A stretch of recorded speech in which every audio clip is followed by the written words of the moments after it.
coming at you from Tokyo, Japan. My name is David and this is my Toyota Altezza. When you buy the Panic ITBs, they send you an email with instructions on what you're supposed to do. Take each throttle off. Before you do that, they recommend that you mark it so that you can line them back up where they were. So there we go. Just a mark on each one so that I can line it up. And this is where everything started to go bad for me. In hindsight, I would have marked everything. The top, the bottom, the sides, the trumpets on multiple locations, everywhere. Okay, the first one to install is the one with the throttle linkage on it. The line I drew on here doesn't really make any difference. When you tighten it up, it moves anyway. The hardware doesn't have washers on it. So when the bolt grips hold of the throttle body, it moves it. It could be 0.5 millimeter higher up, but I mean, my mark line's up, so I guess this is where it was. What I'm doing here is I'm finding it really difficult to figure out where it says to adjust them so they all close at the same time, but I actually can't do that. It doesn't want to do it. I can either have them all opening at the same time or all at the same level at wide open throttle. I can't seem to have both, and I think it's these little clips. Like, is that too far? Like, why do we need springiness on the clip? That I actually know the answer to. You need the clip to have spring in it so the throttle can't be forced to move beyond the close point. Throttle number 1 sets the max close using the idle screw. That in turn sets the close of number 2 as the butterfly lever sits on the grub screw. Number 2 sets number 3 and so on, but if the throttles come out of balance and one closes fully before another, the spring allows for that and prevents damage. The amount of distance in the clip makes no difference because the spring side is only there to prevent damage. When you set the idle screw or pull the throttle cable, all force is on the grub screw side. But yeah, the problem isn't the clips. So I emailed Panic for help. I'm having this problem where I get them to all open at exactly the same time. Watch what happens when I go full throttle. This one isn't full throttle yet. This one is past it. This one's even further, and so is that one. And actually so far, that this is hitting on that piece there. They told me the problem is that the throttles aren't straight to each other. It's getting late here, so I'll straighten them in the morning, but how do you get them straight? I've been doing this for hours. I started before 8 o'clock. It's now 20 past 11. I've tried everything. I've now got this with double-sided tape to the first one to line up so that the last one is even possible. Because the first time I did it, I got this one and this one perfect. This one I was struggling with, and then this one was impossible. So line this one up with that so that it's at least possible. And then these two are just gonna have to fall in line. How do you even know that these casting marks are the center? All right, but watch this point here. See this movement here? I'm gonna try and hold this in place where I want it. Tighten this. Look at that moving down. It's because this back face here isn't machined flat. It's on an angle. As soon as you tighten it, the screw is pushing this that way. And it's not just the first one. They all do it. If these were flat, it wouldn't do that. It's like a game of figuring out which bolt you can tighten without getting it to move. That's dead straight. That's also really, really straight. Those three are as straight as I can get, and it lines up with this point here. So if I can take this off and move it to this one, and I spend 10 minutes trying to get the f***ing end of the tape. Oh, you can just get there. Sticks like to my fingers. Stick to metal? Nah. Not a chance, mate. Casually rub the f***ing lines off while I'm trying to clean the thing. My back, my neck, everything hurts from leaning over in this engine bay for so long. Dude's like, how come you didn't mark it before you put them in like the instruction said? Yeah, of course I f***ing did. I followed the picture, which had one line on the top. Didn't tell me I had to have 7 lines there because they're manufactured so poorly that there's 7 millimeters of slop when you put them in. I don't want to do it anymore. The ITBs have taken my desire to work on cars and just trashed it. I don't want to work on cars anymore. It's frustrating. That one moves it up. How the f does it move it up? What's this one do? That moves it down.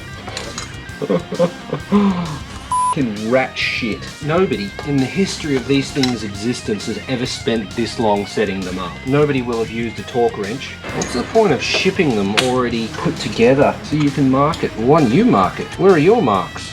Even after all the others are tight, doing that one up still pulls it. Oh, for fuck's sake.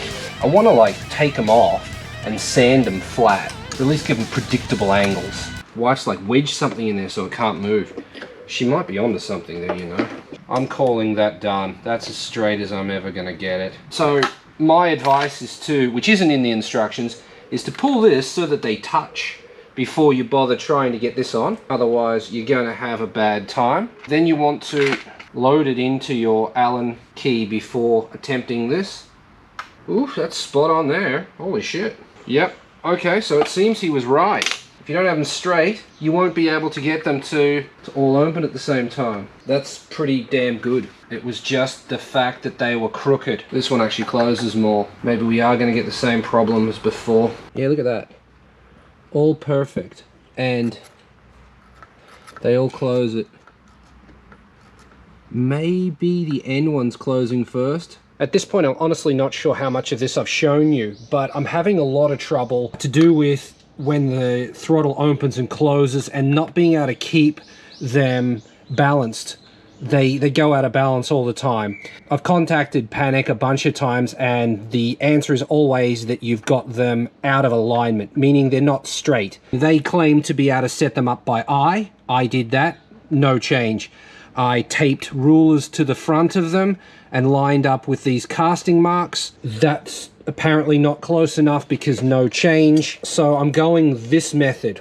I have to hope that the distance from this bolt hole to the center and the distance from this bolt hole to the center are the same. Now I've got a brand new spirit level, and if I put that on there, I can see that there is in fact a tiny gap in there. Now that's not a millimeter, it's less than a millimeter, but we're gonna humor it and we're gonna get it so that it is true level. I've got this bar that I have confirmed against my brand new spirit level to be as flat as you could ever get with one of these. Held it up to the sun and I cannot see underneath it. Yeah, nothing, which means it's flat. Flat enough for this. Flat enough to be closer than ever doing it by eye.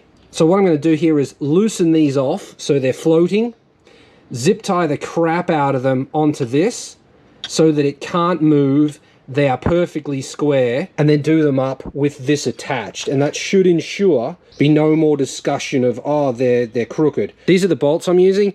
Even if you thread it in all the way to here on the face, you still get a little bit of wobble. Now with the washer and the nut on there, there's no play in the bolt itself. You can still get movement in them even when they're attached to this. Okay, I'm gonna have to double up the zip ties. The lengths I go to. Okay, just been through, zip tied all those up. Even now, with it zip tied, when I do that one up, it still tries to twist.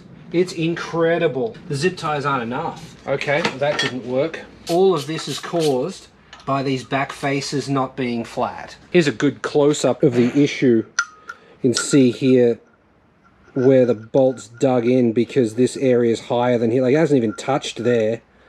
Here too. And there as well. And that's where we're getting our aluminium flakes from. The bolt's trying to surface it. And that's part of the problem now too, because the bolt will be trying to fall into the same location because it's so much lower than the rest of it. I think if I wasn't on a time crunch, this might not be as frustrating as it is, but I've run out of days, I've run out of time, I've run out of patience, honestly. It's weird that while I'm doing this, I can see so many little things that I couldn't see before, things that are level and whatnot. Like, there's no way that these are not in line. But I can tell you, the butterfly itself is angling down, but the bolt heads are not. I actually believe that I got them straighter with the rulers. Are we having fun yet? Let me know when we start having fun. Cars are so much fun. Go ITBs. Yeah, OTBs are a great idea. Gonna use a full pack of zip ties to do this. All that plastic wasted. How dare you? I discovered that there's actually slop in the zip ties, and that can allow everything to move. So I switched over to hose clamps. Even still, I can see that these bolts and the butterflies themselves are not level. So this method, I don't think actually works because they're just not precision equipment. There's no scientific way to get these perfectly aligned because there's nothing you can bolt to secure it. Nothing you can do. Eyeball it. I didn't film it, but I actually bought a laser level, set that up, and then set the ITBs up to match the line that the laser level made. And I was still having trouble. I ended up using washers and lock washers on the bolts, and that really improved the alignment problems. See these little end pieces that stick out? Well, Panic says that they use those to just eyeball it. And if those align, then you're good. So in the end, I made these two little things and hung them in between the pieces that stick out to close the gap, so I could see better how aligned they are. Set it like that and just walked away. But the running problems like failure to return to the same idle speed each time and the fault with TPS readings persisted. I also wanted to show you this. I have noticed that this one doesn't move as freely as the others. I guess that could be because of the TPS, but I don't know. This one makes a horrible noise when moved independently. This one's not much better when moved independently. I showed this to Panic. Their reply was, the throttle body shaft to housing is precision machined with very tight tolerances. The fact that there is a noise when applying pressure to one side but not when applying to both sides shows you just how tight. Working together allows for smooth operation as you showed. There is also a small high-temp O-ring in each side, which you may be feeling on number 4. I wouldn't expect any of these variances will affect performance, and they will most likely disappear after some heat cycling. Please keep in mind that these were built with automotive manufacturing tolerances. Improvements from here would significantly raise the price that I don't think the beams market would tolerate. In all fairness, it was never going to run right with the PCV set up the way I had it. On top of that, I found out very recently that it could also be down to the base idle screw being set too low. I heard that the idle for these should be set around 1030 RPM, but I was aiming for 980 RPM. That small amount of extra opening might fix the trouble I was having. I guess we'll find out when I attempt that. But for now, the ITBs are installed, so let's move on to the next problem, filtration.